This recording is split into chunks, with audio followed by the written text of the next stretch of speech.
Good morning. My name is Zaripova Shakarjan and I'm an English teacher of Urgen State University. Today I want to present the theme which is called Activities to Promote Speaking.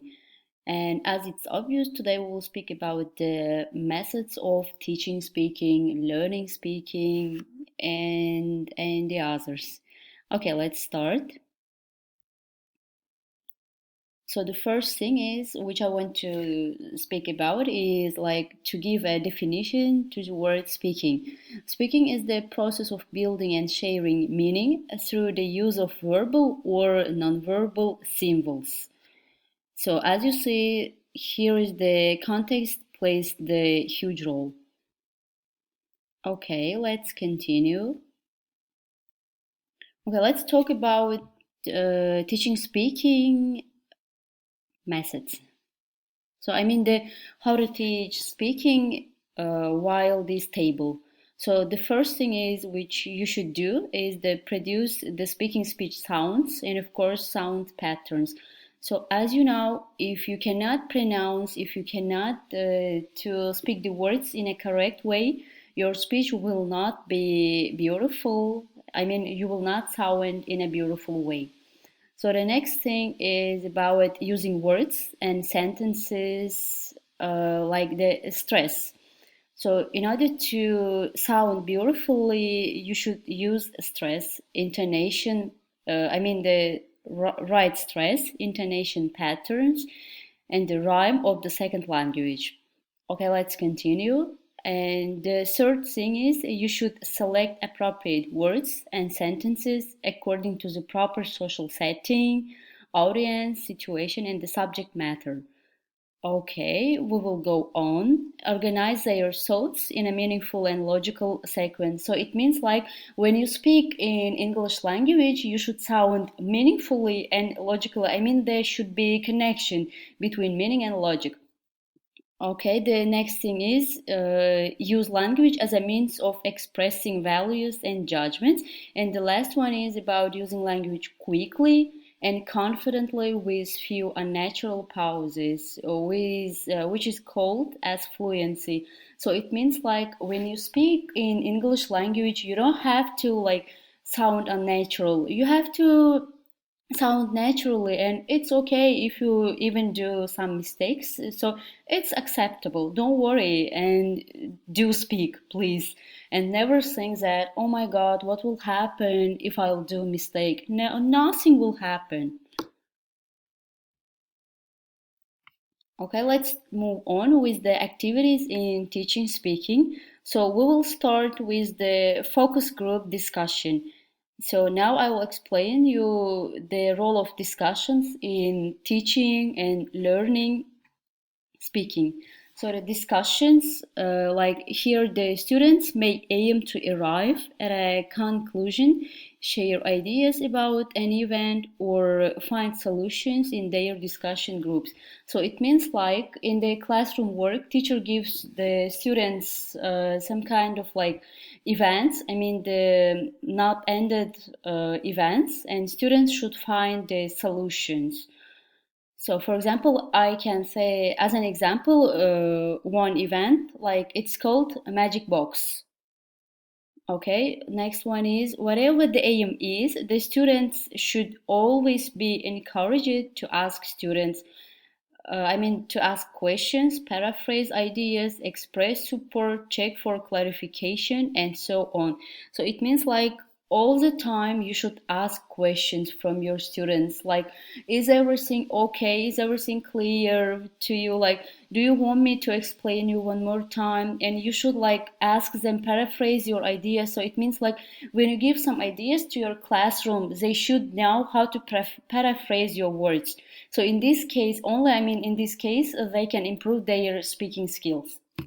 Okay, let's play. Okay, yeah, let's play. Let's continue with role plays. So as you know, in teaching and learning English, role plays an important role. So the students pretend they are like in a various social contexts and have a variety of social roles. So through these role plays, like students can improve their speaking skill and of course their identity, when I can say. So secondly, the teacher gives information to learners such as who they are and what they think or feel. So for example, they can imitate like actors or actresses, or they can play such, I mean, the roles of actors as I mentioned above. Yeah, so here you can see simulations. And now we will continue with the simulations. So very, very similar to role plays, but what makes simulations different than role plays is that they are more elaborate. So students can bring items to the class to create a realistic environment. So as you see, it is much more interesting with the comparison to role plays. Next one is about information gaps. So here you can see that students are supposed to work in pairs. So in the information gap, the first thing is that here students work in pairs. So one student will have the information that other partner doesn't have, and the partner will share their information. Yeah, it means like it can be okay. Let me give you an example. So here, one student can know information about something and wants to share with the second. I mean, with the second person. So, for example, it can be fact or it can be real life event. I don't know. It can be story. It can be some kind of useful information or anecdotes, even anecdotes. Okay. So these activities are effective because everybody has the opportunity to talk attentively and in the target language. So as you see, the information gaps are really useful in teaching and learning English language. The next one is the most handy and the most popular, brainstorming.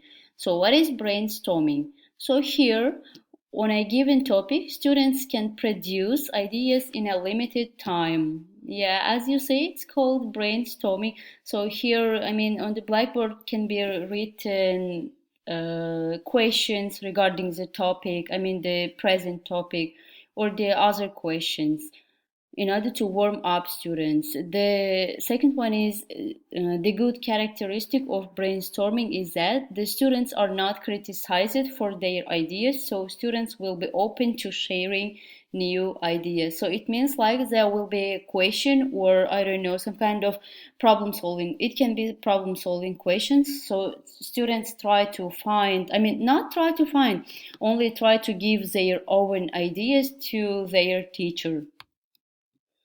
And as you see, here will not be like you are right, you are wrong. So here are all people like will be right. So that's why when you see the word brainstorming, please don't think, oh my God, what is that? It's okay. And it's not so like a difficult thing. Let's continue with storytelling. Storytelling, like from my own experience, I can say that storytelling is the most effective ways of learning English. I mean, to be fluent in English language. So as I said, I used storytelling many, many times. So here students can briefly summarize a tale or a story they heard from somebody beforehand, or they may create their own stories to tell their classmates. So it means like you can summarize the given story, or you can create your own story in order to tell your group mates. Next one is like storytelling fosters creative thinking. Yeah, of course, when you tell stories, like you improve your creative thinking skills, I wanted to say. So it also helps students express ideas in the format of beginning, development, and ending, including the characters of setting a story has to have. So it means like when you tell stories to somebody, of course, it's not only about the language, it is the about your speaking style. When you like tell stories to your students, I mean to your learners, of course they will, I mean, you will speak, you will start from the beginning, you will include like the, how can I say, the main bodies, and you will end it. Somehow you will end it. It means like here you can improve your expressing ideas. I have finished about storytelling. Let's move on and we will continue with interviews. So interviews, like when you try to speak with somebody, like when you want to conduct like speaking with partners, like with people, you will improve your speaking skills and of course thinking skills. So interviews, it's kind of conducting interviews with people gives students a chance to practice their speaking ability not only in class but also outside, and it helps them to like become social people. So it means like you don't have to speak only in class. You can even use your speaking skills. I mean, improve your speaking skills outside of the classroom. So with your neighbor, like who is learning English language, or with your sister, brother, it doesn't matter. Okay, let's continue. The next one is story completion. So we had something which was similar to this story completing. It was storytelling and it's a story completion. So in this, I mean, for this activity, a teacher starts to tell a story, but after a few sentences, he or she stops narrating. Then a student, I mean, each student starts to narrate from the point where the previous one stopped. So it means like story creation or story completion. Next one is class reporting. Before coming to class, students are asked to read newspaper or magazine, and in class they report to their friends what they find as the most interesting news. So as you see from the newspapers or magazines, students can find some kind of articles or I don't know, even picture, why not? And they should report in front of the classroom. It's also the effective way of improving speaking, I think. Next one is picture describing. So for this activity, students can form groups and each group is given a different picture. Students discuss the picture with their groups, then a spoken person for each group describes the picture to the whole class. This activity fosters the creativity and imagination of the learners as well as their public speaking skills. Next is find the differences. So as you see, there are given two pictures and students should find the differences between the pictures and tell about it. I mean, yes, tell about it to their class. Okay, so there are given examples. So as you can see, so in this case, like you should provide maximum opportunity to students to speak the target language. I mean, in the classroom. So as you see, there are the useful, I mean, handy tips for classroom for I mean speaking skills for improving your speaking skills.